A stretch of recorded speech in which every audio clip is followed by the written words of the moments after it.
Bonjour tout le monde. Hier j'ai partagé une vidéo de Laetitia Milo qui est porte-parole des femmes porteuses d'endométriose. Et quand j'ai partagé cette vidéo qui me touche, puisque j'ai été victime aussi de cette maladie, je me suis dit mais en fait Sandrine, il faut peut-être que tu expliques ce que c'est l'endométriose. Alors l'endométriose en fait c'est une maladie qui touche l'endomètre. L'endomètre c'est quoi? C'est la tunique muqueuse de la cavité utérine.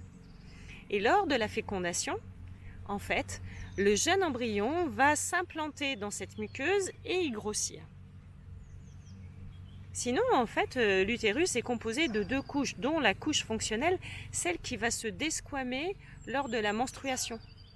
C'est ces petits bouts de peau que vous allez retrouver sur vos serviettes hygiéniques ou au fond des toilettes quand vous allez uriner. La couche fonctionnelle, en fait, elle évolue au cours du cycle, lors de la menstruation, en fonction de l'évolution des hormones, des taux d'oestrogène et de progestérone. L'endomètre est une muqueuse qui est très vascularisée. Alors il y a présence de veines mais surtout d'artères. Et ces artères spiralées, lorsqu'elles vont se spasmer, ce sont elles en fait qui vont permettre à l'endomètre, à la couche fonctionnelle, de se desquamer, comme de peler quoi, de se fragmenter. Et on parle souvent de stérilité par rapport à cette maladie. Et oui, évidemment, puisque en fait, cette muqueuse évolue en fonction des taux d'hormones. Donc si vos taux d'hormones ne sont pas ajustés, ne sont pas équilibrés, eh bien ça ne favorise pas l'anidation, malheureusement. Déjà peut-être pas la fécondation, l'anidation et le maintien de la grossesse. Il peut y avoir des fausses couches. Mais toutes les femmes ne sont pas stériles avec l'endométriose, heureusement. Alors, si je reprends mes notes pour vous donner la définition vraiment médicale de l'endométriose, c'est une affection gynécologique caractérisée par la présence de fragments de muqueuse utérine dans des zones où il n'est pas normal de les retrouver. C'est aussi une maladie chronique, donc qui s'installe dans le temps, une maladie inflammatoire et une maladie auto-immune. Quelle est la cause de cette maladie? Ce n'est pas encore clairement défini. Par contre, ce qui est clairement noté, c'est qu'effectivement, il y a cette migration de fragments de muqueuse dans des zones où il n'est pas normal de la retrouver. Alors, les fragments de muqueuse peuvent migrer de la couche fonctionnelle vers la couche basale jusqu'au muscle utérin. Donc là, on parle d'adénomiose.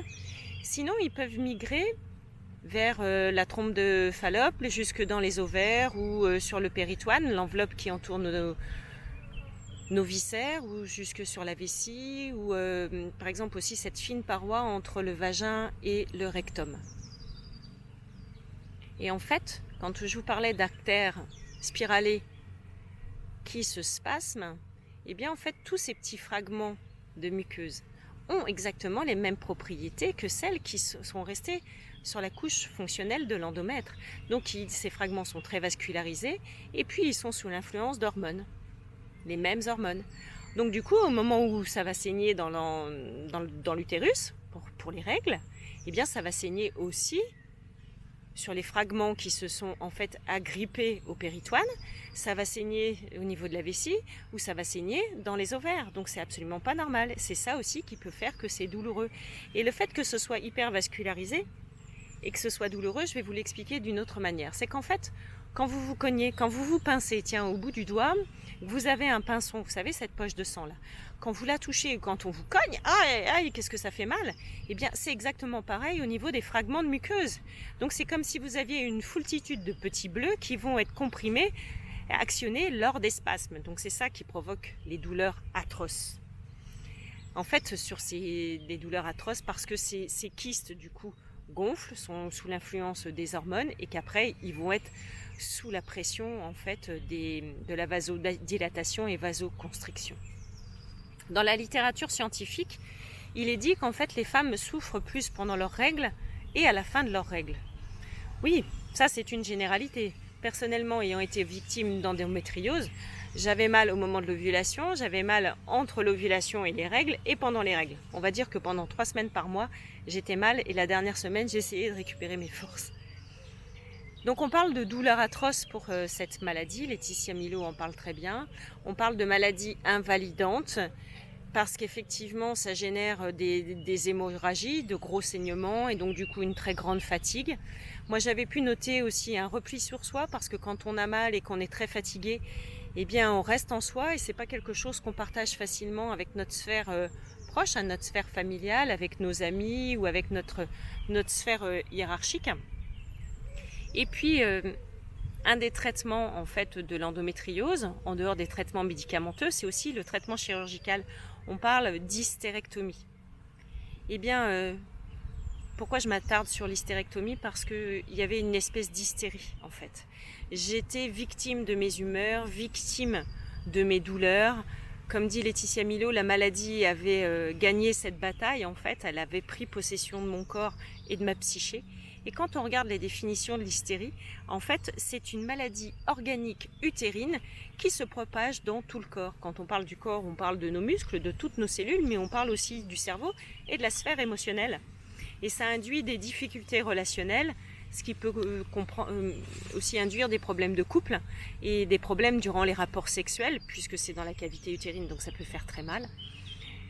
Et en fait, je vais vous donner aussi une piste, parce qu'il est moi ce dont j'ai le plus souffert, pardon, j'ai été un petit peu brouillon, c'est de l'errance médicale. Pendant 6 ans, ils ont cherché à diagnostiquer en fait ce pourquoi j'avais si mal et pourquoi j'étais si fatiguée. Et il y a une gynécologue à un moment donné qui a posé cette question fort précieuse, alors je la partage avec vous. Elle m'a demandé, mais alors si vous avez pas mal pendant les rapports sexuels, est-ce qu'éventuellement vous avez mal au moment où vous allez à la selle pendant vos règles? Et là, il y a une lumière qui s'est allumée en moi et j'ai dit, oui, exactement, c'est ça. Je m'en souviens, mise à pleurer parce que ça y est, on avait pointé du doigt un symptôme précis. Et suite à ça, les examens se sont enchaînés, relativement invasifs d'ailleurs, mais ça a permis aussi de définir ce dont je souffrais, de définir un traitement médicamenteux, une chirurgie possible, et j'ai pu être soulagée suite à ça. Au niveau en fait de la maladie auto-immune, je ne vous ai pas dit non plus ce que c'est. Une maladie auto-immune, en fait, c'est une maladie dans laquelle nos propres cellules, en fait, se dévorent les unes les autres, sans savoir si ce sont des cellules saines ou des cellules malades. On parle d'autophagie. Donc, en fait, mon propre corps s'attaque lui-même. Et souvent, en fait, on voit que l'endométriose est couplée à une autre maladie auto-immune et inflammatoire, comme le lupus par exemple, la maladie de cœliaque, donc la très forte intolérance au gluten. Et puis on peut parler aussi de doublons avec la sclérose en plaques ou maladie du côlon. Et si je vous emmenais après dans une interprétation de cette maladie au niveau psychologique et au niveau émotionnel? Alors je me suis appuyée sur le livre de Jacques Martel, le grand dictionnaire des mots, malaises et maladies, et aussi sur mon expérience personnelle. En fait, il y avait un refus inconscient de la maternité.